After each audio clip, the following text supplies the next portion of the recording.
At 80 years old, Pattie Boyd has nothing left to hide. For decades, the world worshipped her as the muse behind timeless songs like Something and Layla. But behind those romantic melodies was a truth far more disturbing. Her marriage to Eric Clapton wasn't a fairy tale. It was a spiral of obsession, betrayal, and humiliation she's only now willing to expose. This isn't the story of a muse. It's the story of a woman who survived two of rock's most toxic love stories.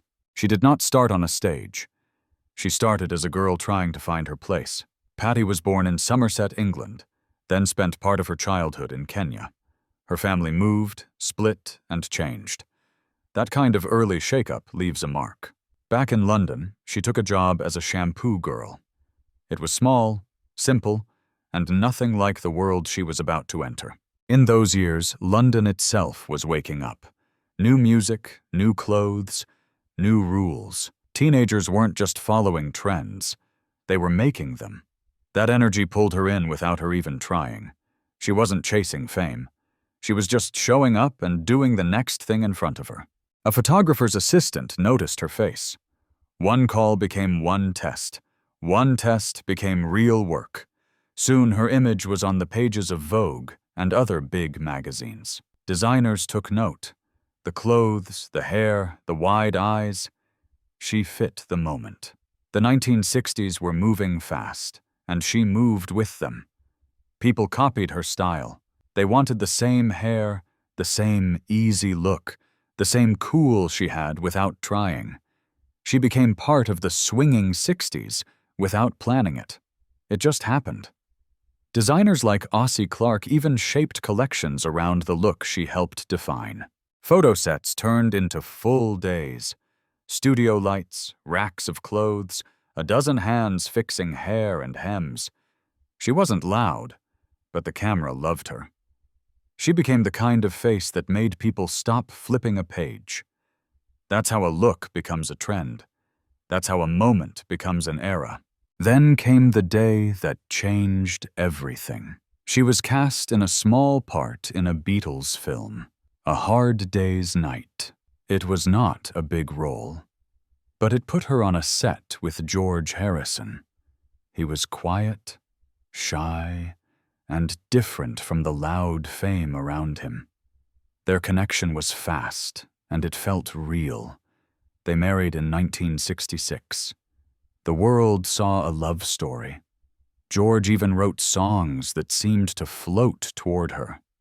Something became one of the most loved songs in music. People called it the greatest love song they had ever heard. Frank Sinatra once called Something the greatest love song of the last 50 years. From the outside, it looked perfect.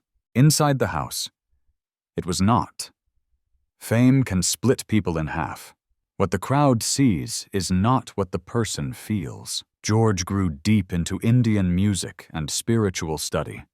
He found a path that made sense to him. The Hare Krishna movement became a center of gravity for him, even when home was asking for more of his time. But for Pattie, the path felt like distance. She gave up modeling to be the wife he asked for. She tried to build a steady home for them. Instead, she found herself alone in it, often waiting. The house was big. The silence was bigger.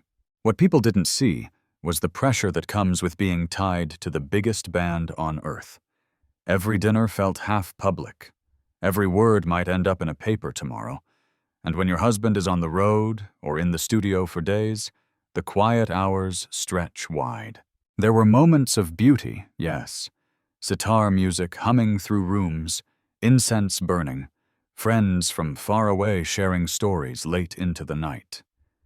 But beauty doesn't cancel loneliness. It only makes it prettier to look at. She tried to reach him across that gap. Sometimes he reached back. Too often, he didn't. Rumors started to feel like facts. Women showed up. Flirting turned into more than flirting. Pattie's trust wore thin. The worst pain came when she learned about Maureen, Ringo Starr's wife. The shock was not quiet. It burned. How do you stand in a room knowing your husband crossed a line with your friend? Some wounds do not bleed in public. They bleed in private, drop by drop. Pattie learned how to smile without joy and speak without saying what hurt. She learned how to keep a secret that was not hers. Even their own home at Friar Park stopped feeling safe. The details still sting. A familiar face in a place that should have been safe. A casual laugh in a room that should have been sacred. It's not just the act. It's the message it sends you about what you're worth. That message takes time to unlearn. While all this was happening, another man's eyes were fixed on her. Eric Clapton moved in the same rooms, played the same parties, and shared the same friends. He was already a legend with a guitar. People called him Slow Hand, but his rise was fast. He could have had almost anything, but he wanted what he could not have. He wanted Pattie. He tried to keep his feelings quiet. He couldn't. The love turned into letters, the letters turned into pleas, and the pleas turned into songs. He wrote in a voice that sounded like a man on a ledge. He signed with a single letter, E. He said he would give up everything if she would just say yes. It wasn't gentle. It was urgent. That kind of desire can look like romance from far away. Up close, it feels like pressure.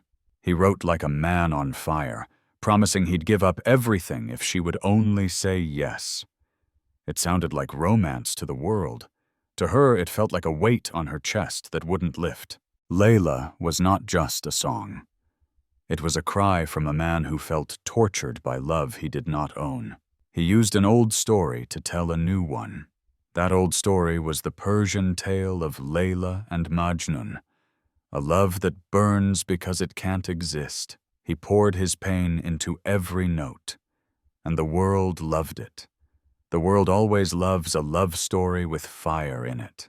Pattie heard the song and felt it hit like a wave. It is a strange thing to hear your life in a song. The world sings along, and you are the only one who knows what the words really cost. She stayed with George, but the ground under her was cracking. When Layla finally hit the world in the early 70s, people heard guitar thunder. She heard a private plea, turned into public noise. It landed around 1970 to 71, and the world never stopped playing it. It wasn't only the words, it was the sound, guitars pushing and pulling like two people who want the same thing and can't have it at the same time. That tension made the record great. It also made her life harder. There was a night when Eric told George the truth to his face. He said he loved Pattie. Imagine standing in that room. Imagine the air. Two men tied by music and fame, now pulled apart by love. People later spoke about jam sessions that felt like a duel. Guitars can say what mouths won't. Anger can come out as sound. Whether that duel was myth or real, the tension was not. By 1974, Pattie could not do it anymore. She left George. The fairy tale was over, if it ever was one. Leaving was not freedom. Leaving was a door to a different storm. Eric was waiting on the other side. She didn't walk out into the sun. She walked into a fog. Leaving a long love doesn't erase the habits inside you. You still set two plates out for a while. You still look over your shoulder to see if someone's there. It takes time for your hands to learn a new way to live. At first it looked like fate. Eric had wanted her for years. Now they were together. They married in 1979. They said their vows in Tucson, Arizona, far from London's noise. George even came to the wedding and smiled for the cameras. From the outside, it looked like all these famous people had found peace with each other. But music and pictures can lie. The house was not peaceful. Eric was fighting addiction.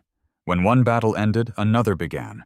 Alcohol became a daily war. When he drank, he changed. Promises became apologies. Apologies became promises. The cycle spun and spun. Addiction is not only the drink in the glass. It is the mood that walks into the room before the person does. It's the tense dinner where everyone is waiting to see which version shows up. It's the good day that can flip without warning. Living like that makes your heart tired. Pattie wanted a family. Eric did too. They tried. They tried with doctors, needles, appointments, hope. They tried with faith. Each time, the answer was the same. No. If you have ever wanted something with your whole heart and watched it fall apart, you know that special kind of pain. It is quiet and heavy. It sits with you when you wake up and stays when you go to sleep. She kept trying. She kept believing the next call would bring good news. Hope became a schedule. Blood tests, phone calls, careful smiles. Every month, she reset the clock and tried again. Every waiting room felt the same. Smell of antiseptic, old magazine, a clock that seemed to move slower on purpose. You walk out smiling because you don't want to cry in front of strangers. You tell yourself, next time. You say it until the words go numb. Then came a different kind of news. Eric had a child with another woman. Pattie learned about a daughter named Ruth. She learned this while she was still trying to become a mother herself. Try to picture that moment in her mind. Try to hear that silence after the words. It did not stop there. He had another child with someone else. His son, Connor, with Italian actress Lori Del Santo. The marriage was not a home. It was a place where her hopes were broken and her trust was bent out of shape. She had thought the song meant devotion. The life did not. That's the part that cut deepest, trying so hard to build a family while realizing he had built one somewhere else. The timing made it cut deeper. When you are holding your breath for a yes, any new no can feel like the end of the world. Now add betrayal to that. The ground doesn't just shake, it splits. When a person loses their anchor, they drift. Pattie started to lose herself. First she was Mrs. Harrison. Then she was Mrs. Clapton. But who was she when the songs stopped playing?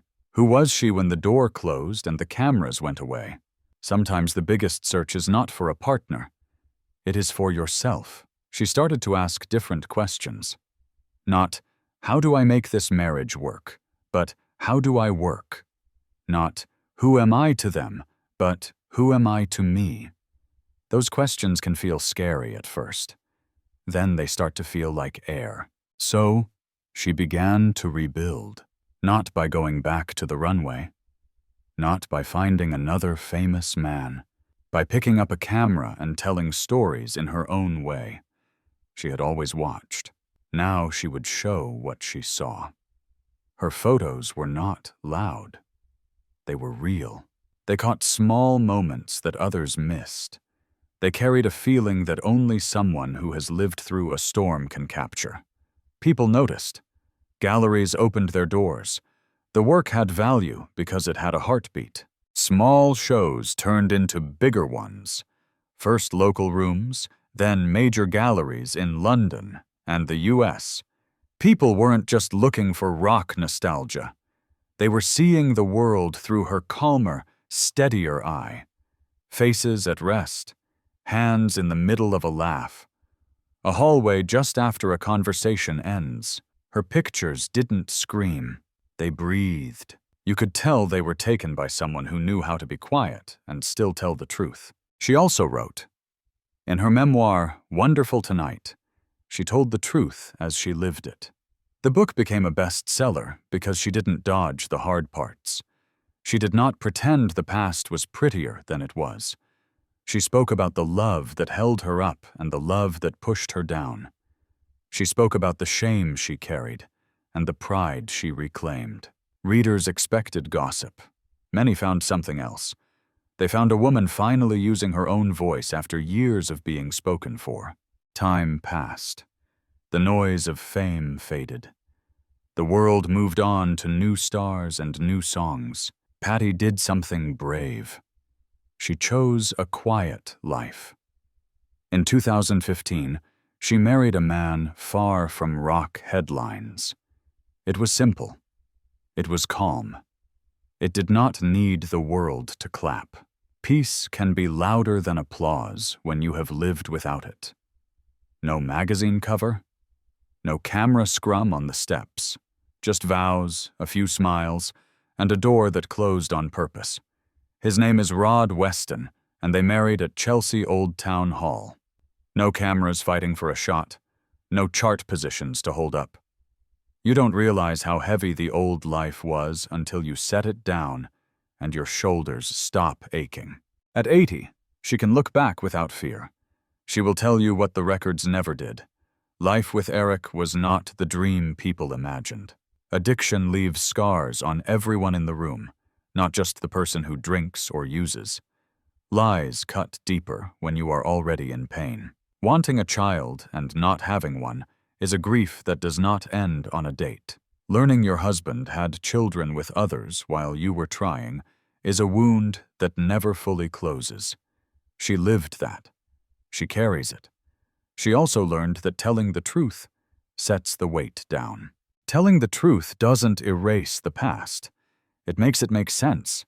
It takes all the random pieces and turns them into a map. When you can see the map, you can walk forward without tripping over the same stones. But here is the part people miss. Pattie is not a victim in her own story. She is not just Layla or something. She is a person who learned how to stand without a famous arm to hold. She found a craft. She found a voice. She found love that does not demand a crowd. That is a different kind of happy ending. It looks small from the outside. It feels big on the inside. There is a calm that comes when you stop asking the world to name you, when you stop begging for a song to save you, when you sit in a quiet room and your heart doesn't race anymore. That calm is its own kind of victory. If you look at her life as a mirror, you see a pattern that many face in smaller rooms. You give up parts of yourself to keep a relationship together. You hope the sacrifice will be worth it. You hope the person will notice. When they don't, you shrink. She shrank until she stopped. Then she grew again, this time in her own shape. That's the part that helps other people. Not the famous names, not the tabloid headlines. The moment you decide you won't disappear for someone else's comfort again. The moment you write your name on your own life. George and Eric made art that moved the world. Pattie inspired some of that art, yes. But the idea that her only value was as a muse is the real lie. Being a muse means you are a surface for someone else's story. Being a person means you carry your own story, even when no one is writing songs about it. Pattie's power did not come from being looked at. It came from looking out and choosing to live, heal, and speak. The songs still hold power, but now they sit in a different light. You can love the music and still admit the life behind it was messy. You can honor the art without pretending the people were perfect. That balance is part of growing up. Even for fans. It is easy to romanticize the past. People love to believe rock legends lived inside perfect love stories. The truth is simpler and harder. Fame will not fix a broken heart. Music will not cover the sound of a slammed door. Flowers on stage do not water the roots at home. Pattie learned that the hard way. Many of us do, without the cameras. And yet, even with all that pain, she doesn't throw the past in the trash. She takes what was real and leaves what was fake. She keeps the small moments that were kind. She lets the rest go. That's not denial. That's wisdom. What do we do with her story now? We can blame, or we can learn. We can point at the men and the mistakes, or we can ask better questions.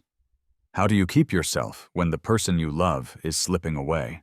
How do you walk when love and pain share the same house? How do you choose peace when drama calls your name? She answered those questions step by step. Not all at once, not clean, not perfect, but forward. Forward can look boring from the outside. No screaming fights, no headlines. Just habits that heal you. A morning walk, a cup of tea, a camera strap over your shoulder, a page that fills with words you were once scared to say. There's a reason her words land harder today. Age gives permission. You stop sounding nice for people who never listened. You say, "This part destroyed me, this part saved me." Honesty is sharp, but it cuts the ropes to the past. So when you hear Layla, listen for the ache behind the guitar. When you hear something, hear the space between two people who couldn't say what they needed. Don't just see the face that inspired songs. See the woman who outlived a myth. Her story isn't tidy. It's human. Love can make you vanish. Truth can bring you back. You don't need fame to disappear in someone else's life. And you don't need fame to return. The world once named her a muse. Today, Pattie names herself. Survivor, artist, a steady voice. If you've ever stayed too long or found your way back, drop a comment. Which song means more to you now, Layla or Something? And if you want more true stories like this, hit subscribe and I'll see you in the next one.